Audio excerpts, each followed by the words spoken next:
And welcome back to the Constitutionals Podcast. I'm your host, Chad White. If you didn't know, this is the premier podcast for the website, cpluscomedy.com. Like I just said, it's a website. Go there, episode 237. I know that because I looked it up before. And I know only that because I started writing down in my notes where the links are on my Notion app that it is, in fact, 237. Let me give you a little rundown of my notes. Can you see them? Let's see if I can do this. Hide the webcam. You can see the notes. All right, if you're watching the video, you can definitely see the notes and you can get a preview of what's coming up. You can also see what's coming up on the next episode. Anyway, you can see the recurring segments I have down there. Anyway, I have, if you can't see it, I'll paint a picture for you. I have a Notion stuff. On the side of my Notion, you can see all the lists I have, how much I pay for subscriptions, which I will not click on because it is an embarrassing number, video games, the notes I have for Warner Media, and then also the Constitutionals. So here's the Constitutionals. And then you have a current episode, and I usually have the title. New thing is the episode number. And then I have basically a rundown of what I want to talk about. And it's all linked up. And then there's so that's what it is. So yeah, you could see it. So if you saw the video, you saw exactly what I do for this show, which is possibly too much for as little return as it gets, and possibly not enough for as much return as I want it to have, which is about 5% more. Here we are, coming on the heels of this week we've had. So let's get to it. Oh, let's see what happened last week. I was going to record an episode last week about the Upfronts, but I said, let's push it to next week. And then, which is this week. And then all the stories I wanted to do, I just thought, you know what, why do all that stuff? It's too much. So here we are. What happened last week? What happened this past 2 weeks? I got 4 new games for the Nintendo Switch: Paper Mario Color Splash, Donkey Kong Country Freeze, Mario Golf, and New Super Mario Bros. U Deluxe for the Switch.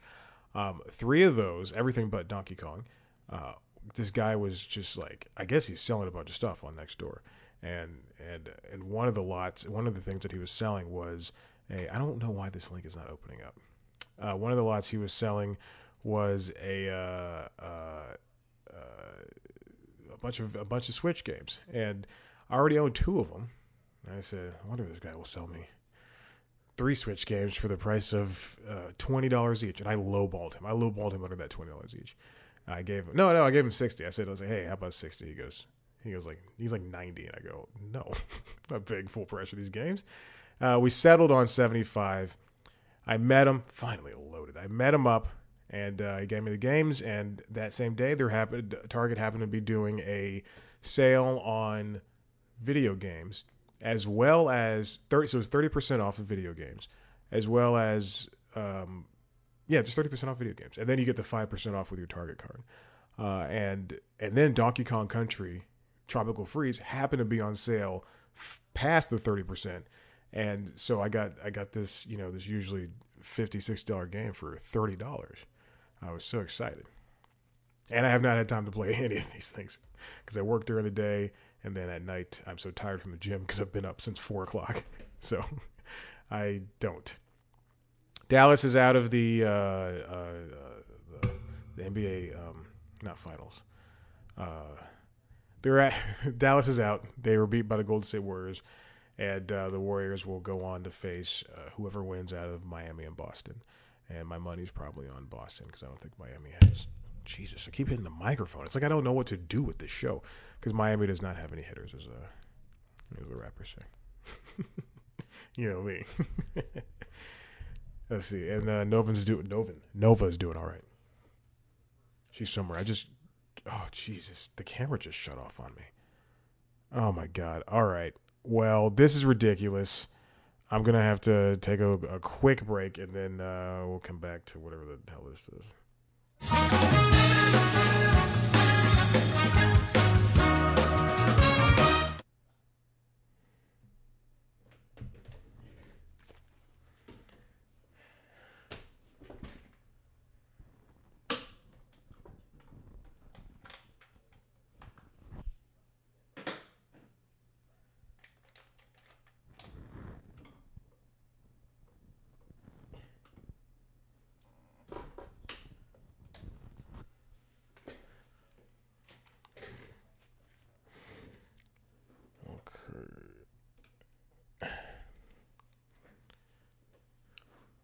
3, 2, 1, and we're back. Okay. Thank goodness I didn't cut off me in the front of a story, in the middle of a story. All right. Let's get into this before another battery dies on me. In fact, I'm going to start charging this other one while we have the time. All right, plugging it in. Got to keep the witty banter off. And also, it's hot in here. I have to turn off the air when I do this show. So in honor of Top Gun Maverick coming out this weekend, a movie I will see at some point next week, I hope. I will be seeing the Bob's Burgers movie this weekend with a friend on a Sunday. While everybody's out having fun at the lake, I will be going to see the Bob's Burgers movie. I just took a sip of hot tea. You like to taste a beer, but like tea, and you don't want the alcohol? Hop tea. You like to taste a beer, you don't want the alcohol, and but you want also tea. Hop tea. Not a sponsor. This comes from ESPN, written by Ryan Hawkinsmith. Tom Cruise runs, but is he any good at it? And according to this feature that is way too long, yeah, he's good at running. It's very true. So if you ever seen Tom Cruise run, and I believe in this piece, Ryan counts how many. So Tom Cruise has done 52 movies, and he's run in 44 of them. I'm pretty sure. I've never seen Cocktail, but I'm sure there's no running in Cocktail. All right, that's a good title. There's no running in Cocktail. And it's true. Tom runs in these movies like a lot, and if you've ever seen a Tom Cruise movie, action movie where he's running. Collateral. Is that what it is? Mission Impossible. Mission Impossible 2. Mission Impossible 5. Just keep going. Just skip 2 and it'll be 3 and keep going. And 4. If you ever seen him run, he runs basically straight up, chest out, just like this straight. If you're watching the video, I put my arm. If you're not watching the video, I put my arm straight up. And his hands are pointed. They're not cupped, not fisted, and they're pointed. And it turns out that's the way you can run and run faster. If you look at Ryan gives a whole spiel about where Tom came from and what he did. He was a wrestler in high school, and then when he couldn't wrestle in high school anymore, he decided to travel with the team on one of their away matches, and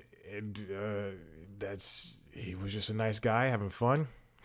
And that's what Tom Cruise is. But the point is the running. So it turns out when you run, and if you cup your hands, if you grasp them, you run the risk of wasting energy. And it's true. You know, Usain Bolt.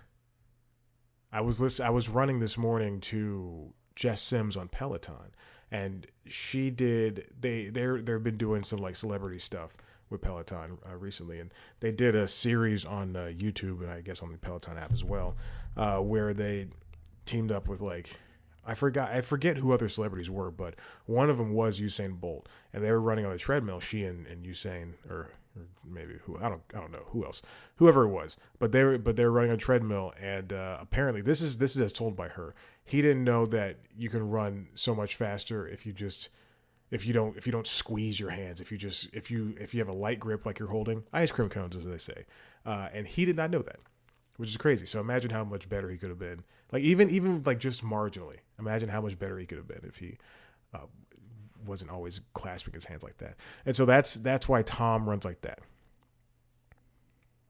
You can see it. He's gotten way better, and if you look at his early movies to now, compared to now. This is Smith Gilbert. This comes from Smith Gilbert. Clenching up hands can be the first sign that a runner is pressing, which affects the rhythm of their breath, which drains their speed and endurance. You can be open hand or closed hand as long as the shoulders are rather relaxed. The goal is good form and being as relaxed as possible. Tom Cruise knows what he's doing. Isn't that's amazing? That's why you always got to listen to don't grip hard. Don't grip hard. I remember when I was running track, that was a big thing. Don't grip hard. how fast is he really going? There's somebody on Quora in this piece is quoted as saying that Tom Cruise estimated hits about 15.3 miles per hour. I wonder if he can. Jay Ellis was on Jimmy Kimmel Live this past week to talk about the movie coming out, Top Gun Maverick, which he is in. And funnily enough, he's been on that show 3 separate times to talk about that movie, I think. And each time it's been, this is the 3rd time, but obviously the first 2 times were because of the pandemic, and we thought it was going to come out, but it didn't. Anyway, and then Tom Cruise told Jay and the crew about, like, they had to do naval tests and swim tests and all this stuff, and it was hard for everybody to hold their breaths. And Tom was, he obviously held his breath for like 8 minutes during one of the Mission Impossibles. I think it was either 3 or 5, one of those. It might have been 3 or 5, and he just had to hold his breath and for 8 minutes long, and they were like, what? of course he had to do that. Anyway, pure speed. So I would definitely guesstimate that he could. Even Cruise himself said he can run at 17 miles per hour.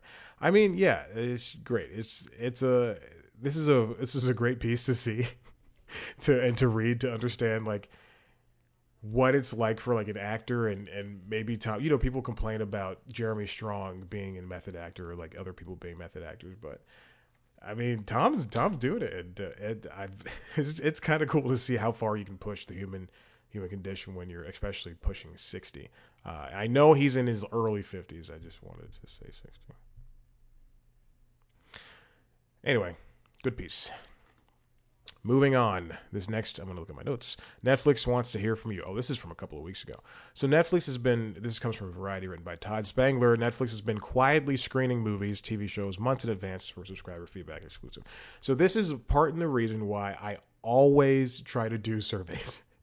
I'm not joking. Hulu sent me a survey this past week. No, HBO Max sent me a survey this past week. Hulu sent me a survey a couple of weeks ago. I do surveys.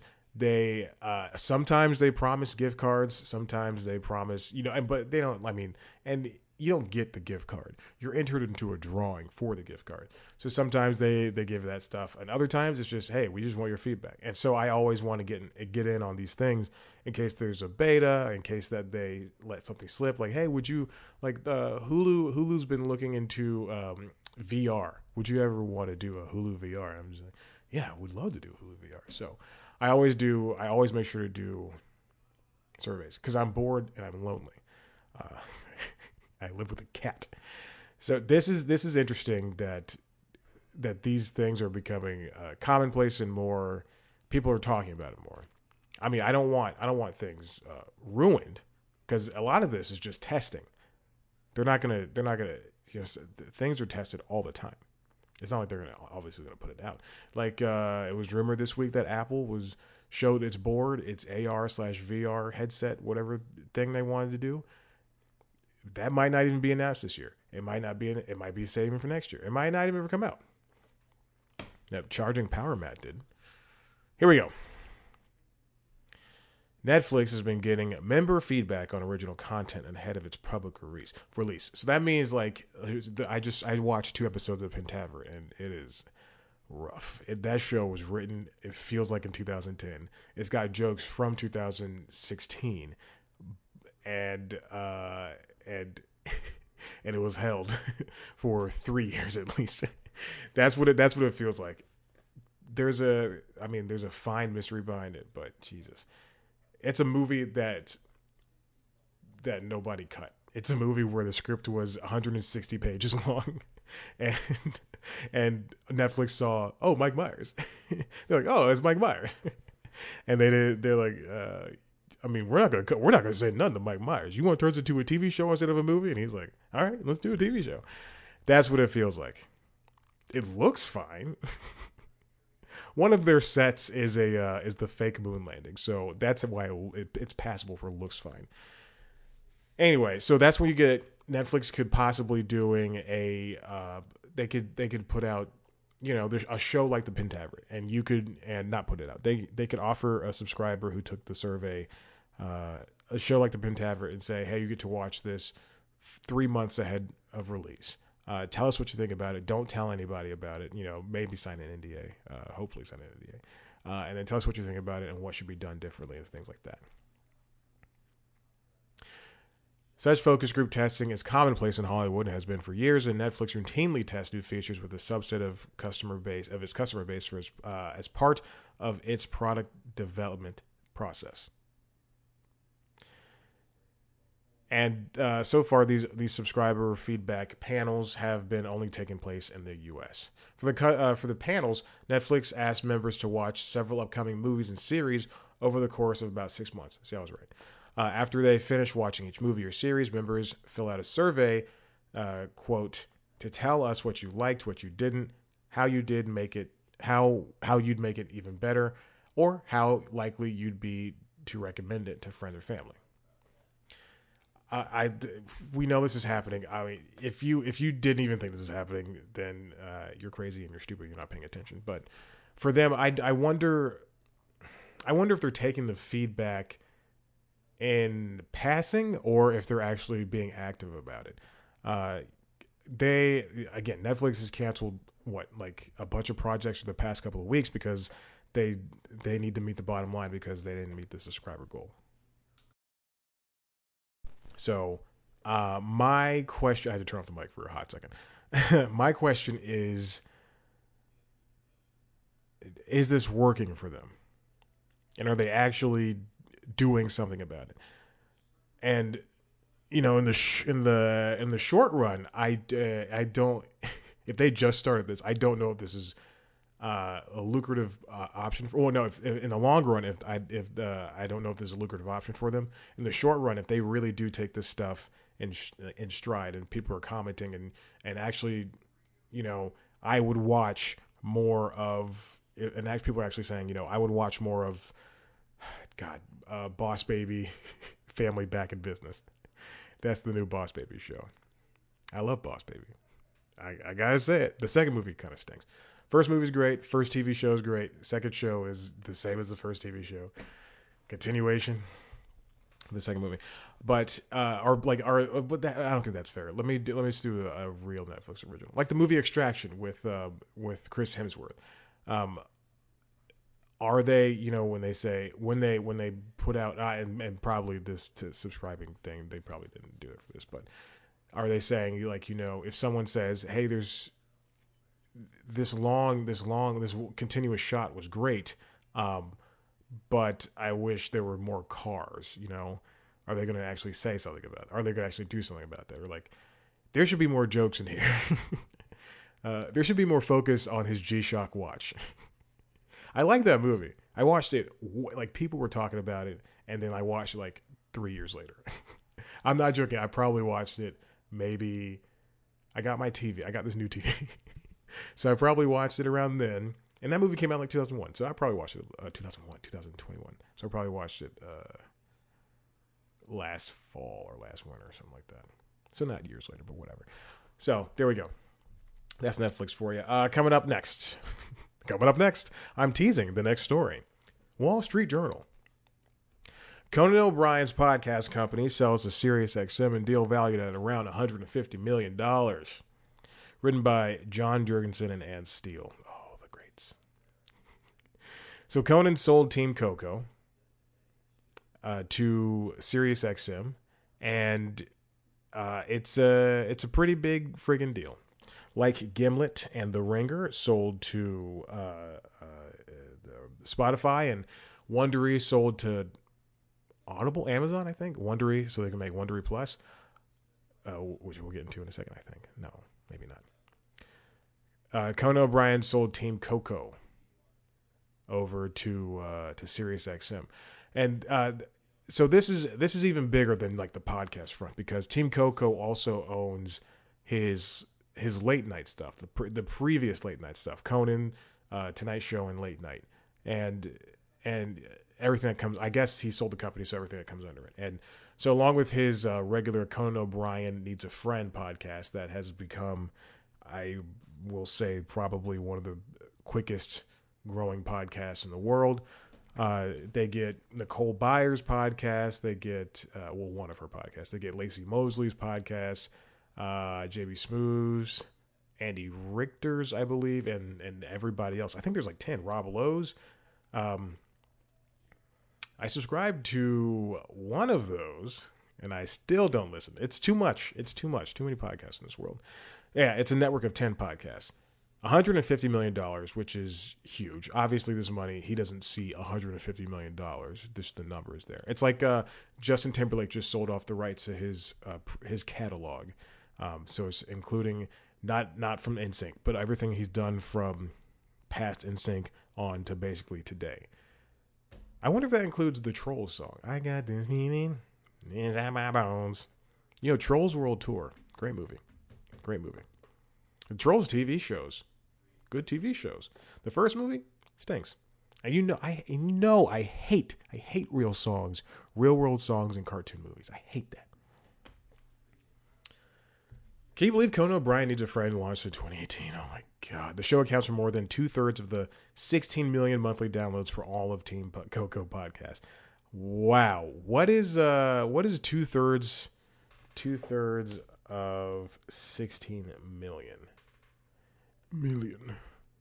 That's about 1066666. Okay. I'm stupid. The vast majority of Team Coco was owned by Mr. O'Brien, along with Chief Executive Jeff Ross, who was his producer on the Conan TV show. Mr. O'Brien's executive producer throughout the run of his TV shows, according to the people familiar with the company. The Sirius deal lets Mr. O'Brien capitalize on the creative and entrepreneurial freedom he discovered in the audio world after a 28-year-old run on the late shift for broadcast and cable networks.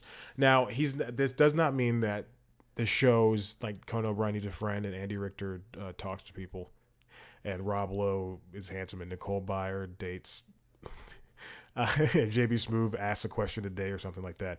This doesn't mean that those shows are taken off of regular podcasting platforms and you can only listen to them on SiriusXM. No. The licensing rights are only given to Sirius. So that means that they will... they could have bonus episodes if they wanted, or only on Sirius. They could do, just, Sirius gets the money, essentially. Sirius gets the money, and it's going to help these people. It's going to help the hosts get better ad sales, and Sirius acquired Stitcher in 2020 from Midroll, I believe, for a little bit. No, Sirius. Stitcher and Midroll and Earwolf, they were all owned by Discovery, or Scripps, which owned a company I worked for. So I was, for maybe 2 years, I was a coworker of Conan O'Brien. I was a coworker of Conan O'Brien and all the other Earwolf folks. This is big news for these people. It doesn't really hurt you in the long run or in short. What am I doing? Long run, short run stuff. This doesn't hurt you. This doesn't hurt you at all. But it is going to open up opportunities. And at some point, I think podcasting just used to be just an independent thing, and now we've got all these millionaires joining in, and it's just not fun. Sirius now owns a portfolio of social media channels that Team Coco has fed with content for over a decade. I wonder where this leaves the Team Coco YouTube channel. I wonder if that means that they're going to continue to operate by the Team Coco YouTube channel and the Letterman YouTube channel in particular, as well as the Johnny Carson YouTube channel. They all upload old clips from the previous shows. So for Letterman, we get every show he's ever done. We get the two. I don't think that we get the morning show, but we get his late night shows, which is cool, which is fun to see, and I really like that. Do they have the morning show on there? There's some of the clips from the morning show, and then for Team Coco, we get the Team Coco YouTube channel. We get things from Conan. We get things from Late Night. We get things from Tonight. I don't know about Tonight Show. Well, yeah, we get things from Tonight Show. The video clips distributed on these channels generated roughly $10 million in ad revenue in 2021. Team Coco executive said last year. I would like to, $10 million in 2021 is nothing to scoff at. However, it could be more if more people watch them. I look at the team code. I check my YouTube all the time, and quite frankly, you look at episodes. You look at clips on. I call clips episodes. I call videos on the internet episode. You see that new episode of MKBHD? Gotta make yourself laugh. It's 4:39. I'm going to Phoebe Bridgers tonight. She's playing in Chastain Park Amphitheater in Atlanta, Georgia. So I'll be driving a little bit north for that. Hitting the road at friggin' 6:30 on a holiday weekend. Oh, Jesus. Okay. And I can imagine, $10 million. Again, $10 million in ad revenue is great. I can imagine, though, that people who do YouTube for a living maybe made more. And it's just hard to generate views, especially for old stuff. But, for Letterman and for Team Coco, they're both really good at doing things that, like if someone passes away, like if Ray Liotta died yesterday. So if Ray Liotta passes away, then Letterman and Team Coco can both upload a clip of Ray Liotta. Or if Gilbert Gottfried or Norm Macdonald pass away, God forbid they do this for people of color, and they're very topical. Or if there's if a Paul Rudd project comes out and Paul Rudd was on one of those shows, then they can upload a Paul Rudd clip. It's very cool how they can have these things already ready to go, and they've been.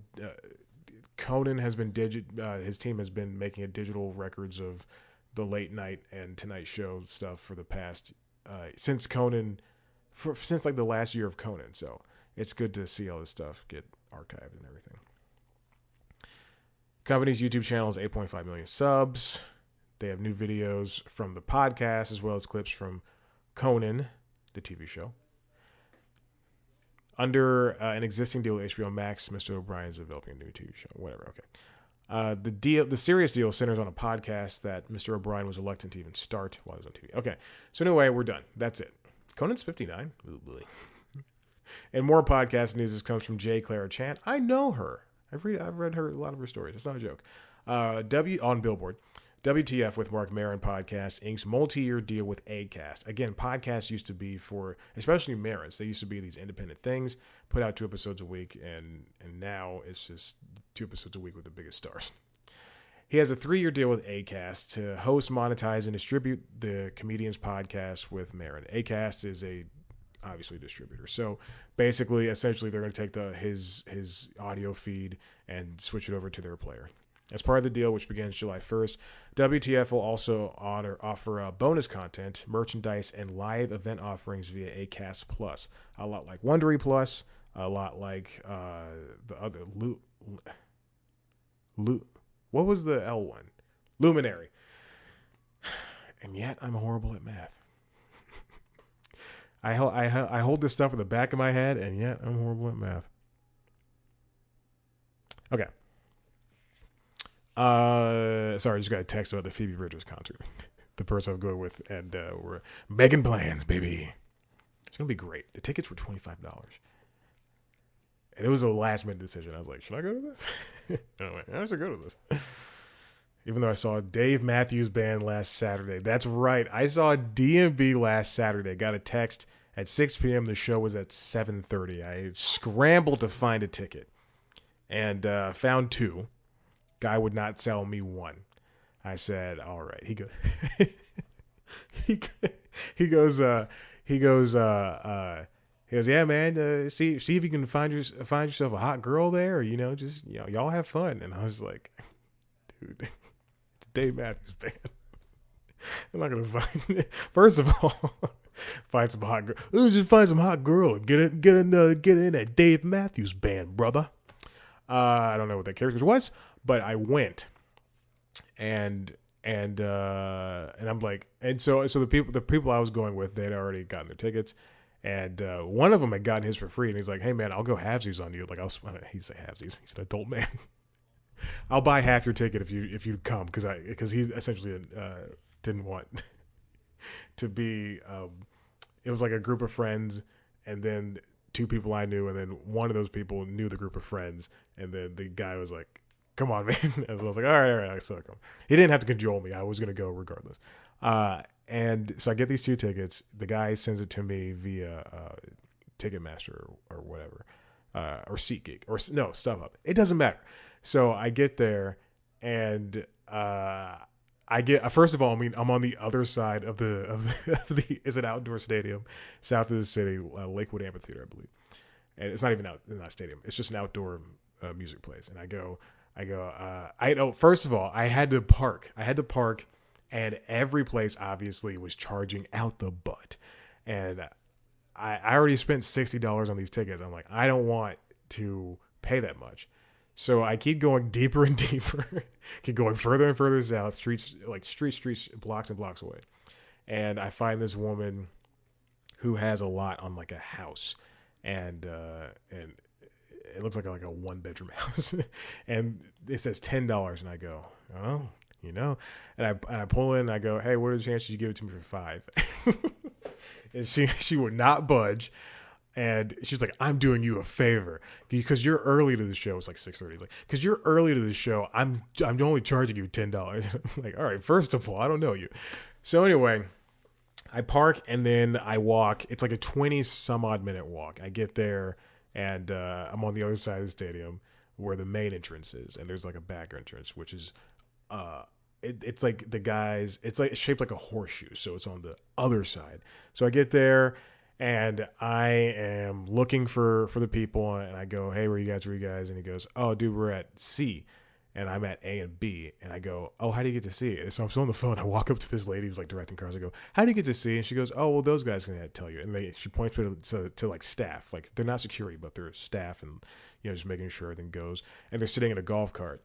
And I walk up to these guys. I go, hey, how do you get to C gate? And they go, oh man, that's on the other side. And I'm like, I go, oh, it's on the other side? All right, well, how long do you think it'll take me to get there? It goes, well, it's a long walk. I go, I mean, all right, it's fine.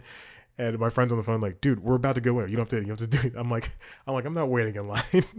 And these guys without like just in the quickest way, we'll drive you. I go, and like in their golf cart, I go, oh, really? And my friend's like, oh no, dude, it'll be fine. I'm like, oh, okay. I go, I'll see you later. I hang up on him. And then I hop on the golf cart and they drive me for it's like a 2-minute drive. And they were not kidding. That if I had walked that, it would have been maybe another 20 some odd minutes or so. Or I could wait in the line and it would take me 30 minutes to get in.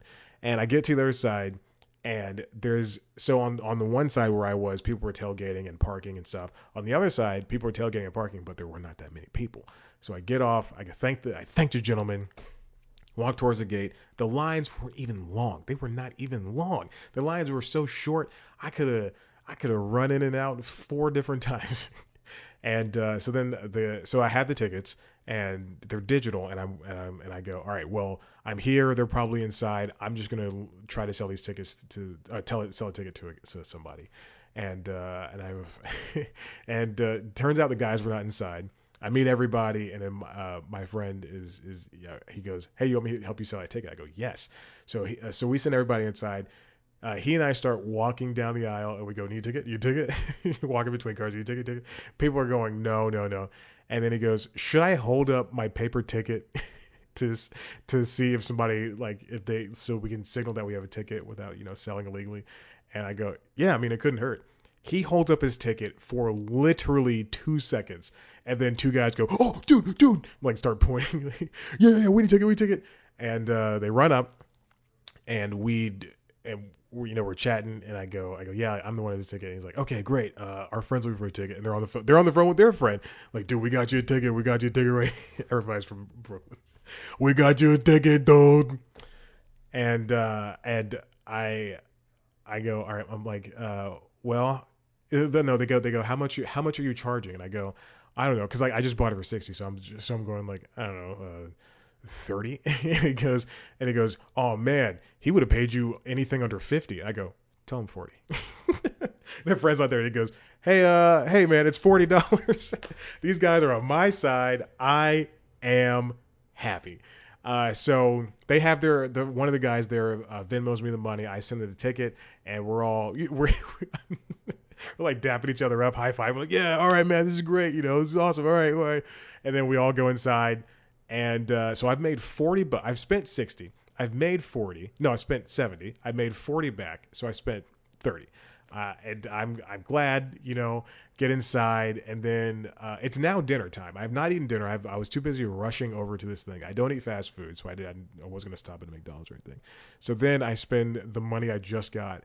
I spend, I think, like $25 on pretzel, a big pretzel, a hot dog, and fries. And then I snuck in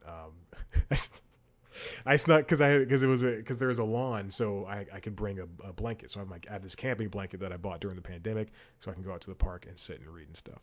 And I brought in I just bought Topo Chico. I think you can see the box if you're watching the video. I just bought Topo Chico seltzer with a $3 rebate from Target. So instead of $15, it was $12. And so I snuck in 4 of those. No, I snuck in 2 of those, and I snuck in 2 beers. So I snuck in 4 drinks. And that's how I saw DMB, and it was great. No one sat down the entire time, so we're all standing desperately. But it's fun. It was a good time. I'm glad I saw DMB in concert. I knew, I would say 3 to 4 songs, maybe even 5. I think they're like Satellite, Ants Marching. I know the hits. And they ended with Ants Marching, and they did a fake out. There's going to be this one song, and then all of a sudden you hear, doot, doot, doot, doot. And everyone's like, oh, yeah. And then everybody started dancing, I mean, the entire time you just saw like older white people dancing just horribly.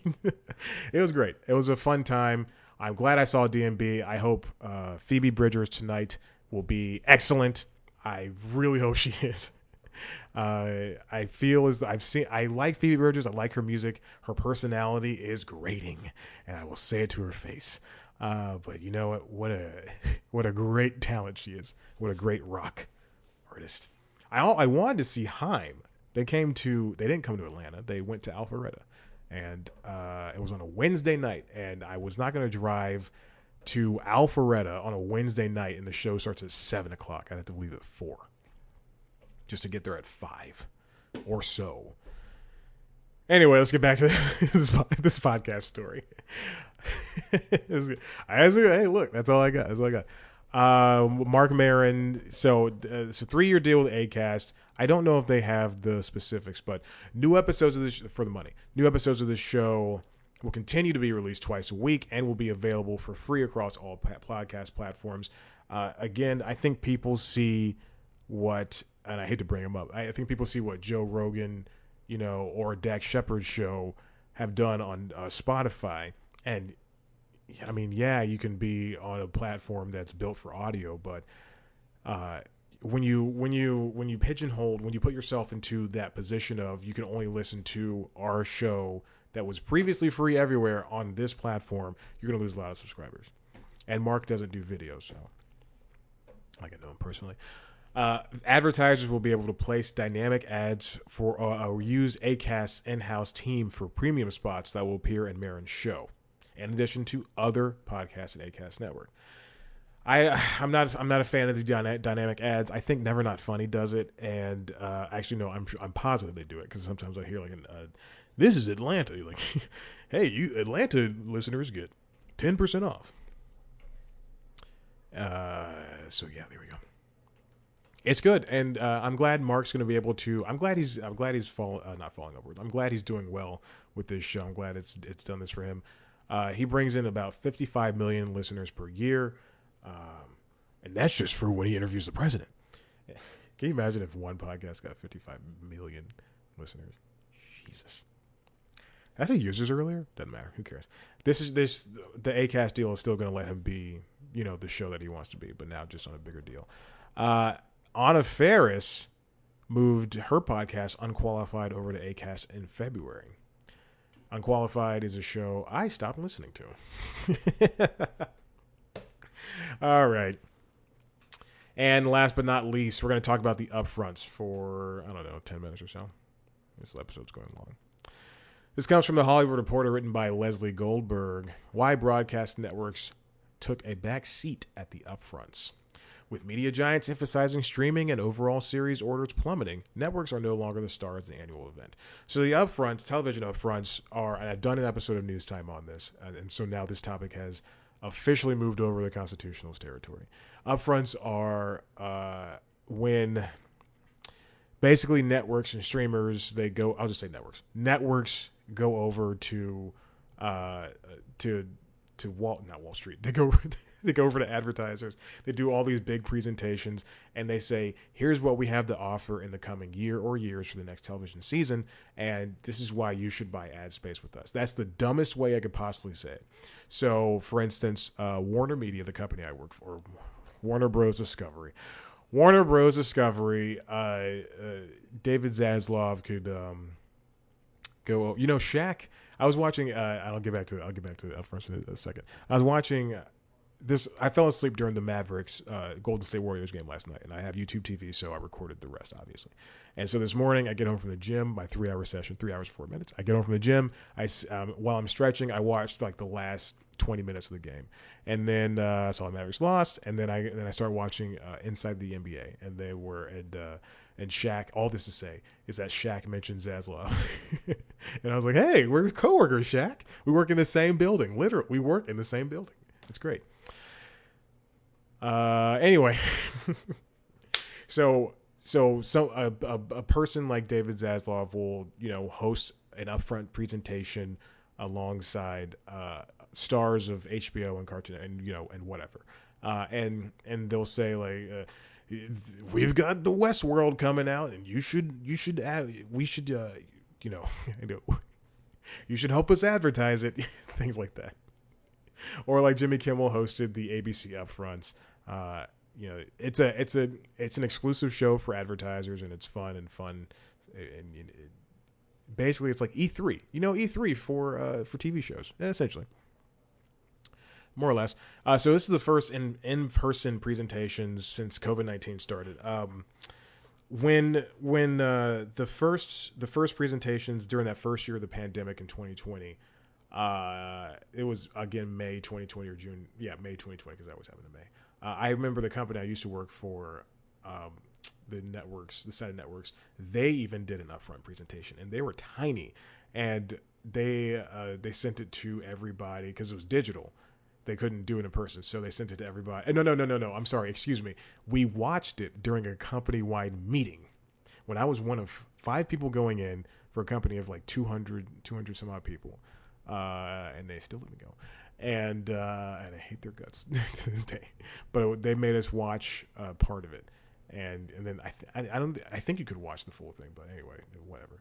And I remember watching it and going, it was high quality. They had a lot of stuff, but I think Kerry Washington. I'm just now remember this. Kerry Washington was in the presentation shooting something in her backyard on her phone, but it wasn't horizontal. It was vertical. It was vertical video. Yeah, and I remember thinking she couldn't put any more effort into this. But it was the beginning of the pandemic, and we didn't know things. But even still, I was listening to the New York Times podcast. I listened to a lot of stuff.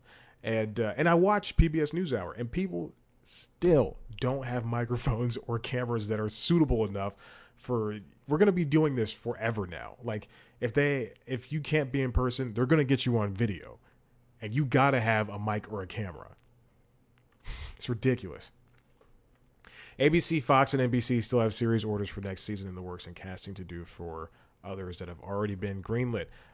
What we'll notice is that the CW canceled a bunch of shows. CBS did not bring in a lot of comedies. Same thing for NBC and ABC. I don't remember about Fox, but collectively, all of the networks, the 4 broadcasters alongside the CW, averaged 77.4 pilot orders a year over the past decade. This season, however, the 5 combined were picked up 35, which is not a lot, with a tally representing a 10-year low. You want to be able to have Nova's hungry. She is now currently rubbing my leg. You want to be, and she's rubbing her face on the desk. You want to be able to tell advertisers you're confident in what you have coming up. But I think this is going to be the first year, especially with Netflix missing subscriber counts, that because that happened slightly before the upfronts. I think this is going to be the first year in which we get the what is his name? John Landgraf for FX has always, like, for the past couple of years, has been touting that we are in a golden era of, like, we're at peak television. We have 900 new shows, 1,000 new shows, all such this and that. But I think this is going to be the first year where things have been dipping, and mostly because they're going to say, for broadcasters, first they're going to say it's unsustainable. Like, well, I mean, no, for Netflix, it's unsustainable. You can't, you got to stop. You have 30 minutes. For Netflix, it's unsustainable. You can't just buy a ton of shows left and right and not expect, and then go, well, this one doesn't work, then we'll just toss it out, and this one's going to work, and it's going to make up for that. And it's not. What Stranger Things season 4 does is not going to be the same thing what Boss Baby, Back in the Crib, or whatever the heck that show is called, does. They're two different things, and you can't expect them to be working. Although that's not fair, because I think NBC Universal pays for Boss Baby TV show. Anyway, Fox, ABC, NBC still have multiple shows in consideration, so they got that going for them. Under the financial anvil of the past 2 years in which the pandemic accelerated the shift to streaming at most media companies, broadcast networks have seen their spending budgets slashed and those resources transferred to a wave of newly launched platforms. So, again, Peacock launches, we see a show like Killing It. We see Girls 5 Eva. We've got Paramount Plus, which brings in the brands of Paramount, and so now we've got the Daily Show streaming at a regular place, as well as new Star Trek shows. So it's things are different from the past couple of years. You're not ever going to get a show like Goldberg is using Modern Family, and like we're never going to get I'm not saying that we're never going to get another show like Modern Family, but Modern Family and This Is Us and those shows were anomalies in their time, especially Modern Family. But now you can have, if you put enough effort and care behind the people making shows, you can get a show like Abbott Elementary that just takes off. So that's what ABC is looking for. Something they apparently they have a healthy slate of off-cycle development, says Craig Erwich, the boss of ABC and Hulu. I got a Phoebe Bridgers ticket notification. Yeah, I know what's coming. I'm excited. They've got Night Court. NBC's coming up with Night Court. They've got Lopez versus Lopez, which is a George Lopez sitcom, another one of those. I think it might be his third one. Quantum Leap. So they've got shows coming up. Well, I mean, broadcast is it's a strange. I don't know how they do it, because they, in recent years, like let's say from 2018 on, they want to treat it like, let's say 2019 on, they want to treat it like streaming. And prior to that, 2018 and to the first time House of Cards premiered, they had the pick of the litter. The only people they had to fight with was basic cable, and it's going to be tough for them to make ground up. But then that's where, hey, let's take, that's what NBC Universal is doing with, Peacock. They say, hey, Law and Order SVU, well, you can only watch that on Peacock. And then also, you can watch Girls 5 Eva. I don't know why I love that show. I'm gonna be famous forever. Such a good show. But continuing off of that, this comes from Variety. Written by Jennifer Moss, Michael Schneider, Joe Otterson, Todd Spangler, and Brian Steinberg. The best and the worst of the and weirdest of moments of Upfront Week 2022. I just finished Young Rock. I see a picture of The Rock here. I just finished Young Rock, this second season. Or third season? Second season. It's going to third. So good. It's a very funny show. And then I did some research. Never mind, I'm not going to say that. It's a good show. I love the show. It's a very good show. There's some stuff that they are taking out of it, to keep it as a family sitcom, but it's a great show. It's a wonderful show. So again, there's not a lot of news shows. Fox did not even have a schedule to put out, but we do have a bunch of fall slots for CBS, ABC, and NBC. you'll notice that a lot of it is remakes, or they'll do family slots for Dick Wolf shows. So there's a night for Chicago, there's a night for Law and Order, there's a night for FBI, and that's across 2 different networks, which is like he has. So there, I think Tuesday night on CBS is FBI, Wednesday night is Chicago Wednesday on NBC, and then Thursday night is Law and Order Thursday, which is great. I like that, but because I like Law and Order. But man, that man owns a huge market share. He's like the opposite of Chuck Lorre. He makes good shows. I've never seen an episode of Chicago. I think I've put it on in the background. I watched one episode of FBI's Most Wanted, FBI International, because there was a crossover, and I am a sucker for crossovers. I am a huge sucker for crossovers. So there's not a lot of new shows. There's a lot of Marvel stuff coming. So we've got the She-Hulk Attorney at Law show, Secret Invasion, Echo, second season of Loki. Jesus, oh my God, there's so much. There's so much. I'm not going to talk about that. Multiverse stuff. There's a very sexual thing, and then you can just read it yourself. Yeah, because this is a family show. There's a bunch of multiverse stuff, which includes 60 minutes. Oprah talked about, was that Warner Brothers? Was that Warner Bros. Discovery? And Jimmy Kimmel was at ABC. So there you go. A lot of people doing in-character stuff. Supernatural was heavily relied on for the CW. They had relied on for stars, Hollywood stars, for Paramount's Sylvester Stallone show. I forgot what it's called. Tulsa King. That's going to be in Oklahoma, obviously. They had music performances by Kelly Clarkson, who did stuff for NBCU, Miley Cyrus, NBCU, Trace Adkins for Fox, Mickey Guyton and Leanne Rhymes for Paramount, Jennifer Hudson for Warner Bros. Discovery, Lizzo and John Baptiste for YouTube. YouTube was there? Oh my God. Well, that makes sense. YouTube does sell ads. New bosses were introduced, like David Zaslav. Sports took a huge step. We've got XFL having a new deal, which I'll talk about with in an episode of News Time. With Disney, USFL recently had a pretty good season with ads and stuff and partnership. Inside the NBA, it's just a whole bunch of stuff that the upfront this year was a lot of streaming priority, obviously. There we go. And then here's from Deadline, written by Nelly Andriva. I just got the hitters today. Again, I'm cool. I say words like hitters. We've got spinoffs galore, like the Rookie. We've got an LA Law sequel. It's just so much coming. This is you can read about the best and the worst. There's a Walker origin story, and Gotham Knights, which I assume is a Walker was already a show on the CW, and now they have a spinoff. I think Walker might have been canceled, though I'm not entirely sure. And then Gotham Knights, they cancel a couple of DC shows, and now they're bringing in this one. Then a Supernatural prequel with the Winchesters. So you can see everything that is going on over at the Upfronts. It's a lot. It's a lot, and broadcasting has to catch up to streaming somehow. I don't exactly know if this is going to be a lucrative position for them, but for the broadcasters at least. But this just shows that streaming is fallible itself.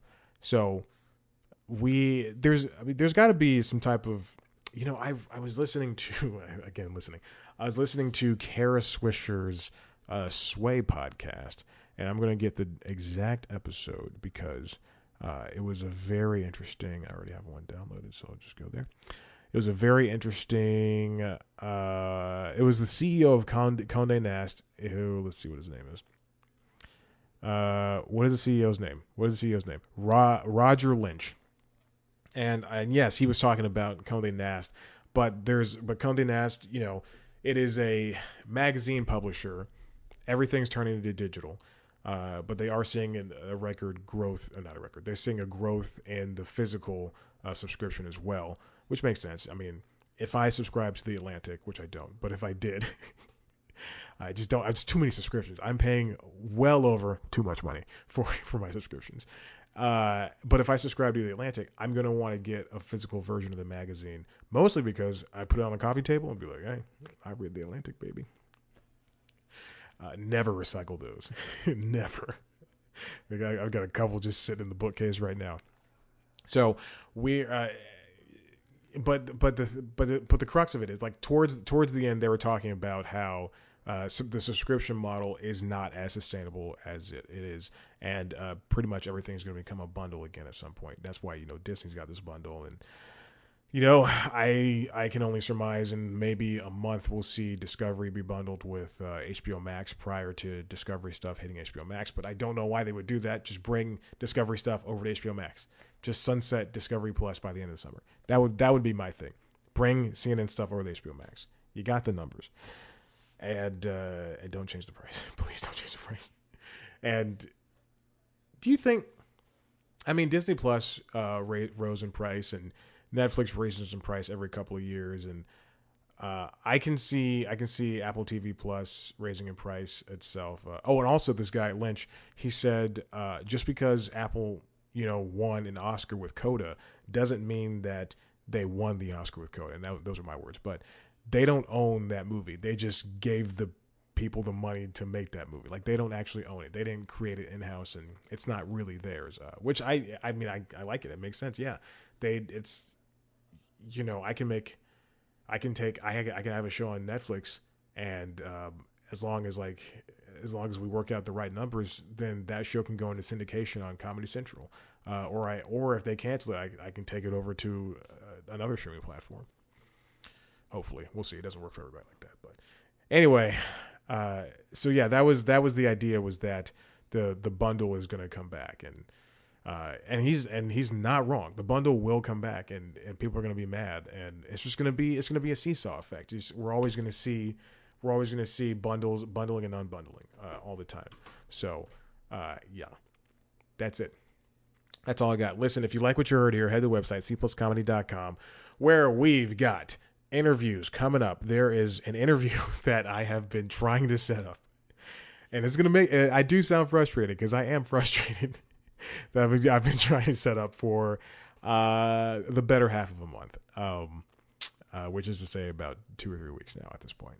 And I think this is the third week. I think so. We're going into a month now of this, and so I've been trying to set this up, and then I've been offered 2 more interviews. So we're trying to set up 3 at the same time, which is ridiculous. Let me take the top one, and then we can work our way down. So hopefully getting them more interviews with comedians that I know and like. Let's see. I'm also so proud that I subscribe to a couple of New York Times and Wall Street Journal and Atlantic newsletters and things of that nature. And it took me forever first, you have to do this you can only do this only on the computer. You can't do it on whatever app that you have Gmail in, or whatever device you have Gmail in. It has to be a computer.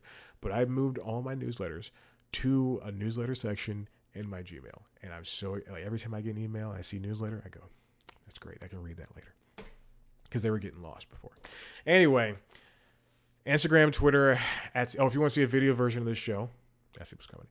Go to youtube.com/C+Comedy. You can see me do all the stuff I did for video earlier today. Like, you can see the video cut out 5 minutes into the episode, which was not good. But this battery that I put in there, I know it was not charged up, and it's definitely working. As well as you can find on youtube.com/C+Comedy our premiere show News Time. I have 3 more that are literally uploaded to the YouTube channel that I have yet to write descriptions and titles for, but they will be coming soon. And I'll be back on schedule. 400 is coming up in a couple of weeks. Can't wait for that. And I think it falls in a week where there's no news, so I have to really plan for that. And what else is going on? Twitter, Instagram @C+Comedy. Me on Twitter, Instagram @ChadBlackWhite. Like us on Facebook. Listen to the Constitutionals pod. Rate, review, subscribe. I'm doing the listen thing.